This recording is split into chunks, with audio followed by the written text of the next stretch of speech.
എപ്പോഴും ബുധനാഴ്ച ആവാൻ വേണ്ടിയിട്ട് ഞാനിങ്ങനെ വെയിറ്റ് ചെയ്തിരിക്കുകയായിരിക്കും. പക്ഷേ ഇന്നാണെങ്കിൽ എൻ്റെ കംപ്ലീറ്റ് റൊട്ടീന് മാറിപ്പോയി ഗൈസ്. എപ്പോഴും അലാറത്തിന് ഞാനാണ് ചതിക്കുന്നതെങ്കിലും ഇന്ന് അലാറമാണ് ചതിച്ചത്. അങ്ങനെ 7:30 വെച്ച് അലാറം അടിച്ചത് 8:30 എന്നാണെങ്കിൽ കളർ ഡ്രസ്സും കൂടെയാണ് എനിക്ക് വന്നില്ലെങ്കിൽ മൊത്തത്തിൽ പണിപ്പാളി പോകുമല്ലോ ഗൈസ്. അങ്ങനെ എൻ്റെ ഉടുപ്പിന്റെ സ്റ്റോക്ക് എല്ലാം കഴിഞ്ഞ് അതുകൊണ്ട് തന്നെ നേരെ അനിയൻ്റെ അലമാരിലേക്കാണ് പോയത്. അവൻ്റെ ഒരു പാൻറ്റും അവൻ്റെ ഒരു ടീഷർട്ടും ഇട്ടിട്ട് ഞാൻ നേരെ കോളേജിലേക്ക് വന്നു. മര്യാദയ്ക്ക് തലമുടി കെട്ടാനുള്ള സമയം പോലും എനിക്ക് കിട്ടിയില്ല. എന്തിന് ലിപ്സ്റ്റിക് ഇടാനുള്ള സമയം പോലും കിട്ടിയില്ല. എല്ലാം പിന്നെ കോളേജ് വന്നിട്ടാണ് ചെയ്തത്.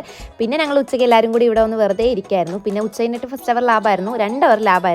പിന്നെ കോളേജൊക്കെ വിട്ട് കഴിഞ്ഞപ്പോഴത്തേക്കും ആലിയപ്പയെ പുതിയൊരു ലിപ്സ്റ്റിക് വാങ്ങിയിട്ടുണ്ട് ഗൈസ്. അപ്പോൾ അതിന്റെ പട്ടിഷമാണ് ഇപ്പോൾ കണ്ടുകൊണ്ടിരിക്കുന്നത്. ഇന്നെന്താണെന്ന് അറിയത്തില്ല, ക്ലാസ്സിൽ അടിയും ബഹളം ഒന്നും ഇല്ലാത്തൊരു ദിവസമായിരുന്നു. എല്ലാവർക്കും ഭയങ്കര സന്തോഷമായിരുന്നു. ഫിദായുടെ കോസ്റ്റ്യൂം എനിക്ക് ഇഷ്ടപ്പെട്ടു, നൈസ് ആയിട്ടുണ്ടല്ലേ. പിന്നെ അത് കഴിഞ്ഞിട്ട് ആലിയപ്പയും അസ്നയും ആണെങ്കിൽ പറഞ്ഞിട്ടോണ്ട് വന്നതാണ് റോസ് കളർ ഒരേപോലത്തെ ചുരിദാർ. അവിടെയും ഞങ്ങൾ ചവിട്ടി ഗൈസ്. എൻ്റെ ഫിദാട്ടയൊന്നും പറഞ്ഞിട്ടില്ല. ഞങ്ങൾ ഇവിടെ വന്നപ്പോഴാണ് ഈ കാര്യം തന്നെ അറിയുന്നത്. പിന്നെ ഞങ്ങളെല്ലാവരും കുറച്ച് ഫോട്ടോസൊക്കെ എടുക്കാമെന്ന് വെച്ചിട്ട് ഗ്രൗണ്ടിലേക്ക് ഇറങ്ങി വന്നതാണ്. കാരണം ബുധനാഴ്ചയാണ് ഗൈസ്, 2 ഫോട്ടോ നല്ലത് കിട്ടുവാണെങ്കിൽ കിട്ടും. അങ്ങനെ ഫോട്ടോ കിട്ടാത്ത സന്തോഷത്തിൽ ഞങ്ങൾ നേരെ വീട്ടിലേക്ക്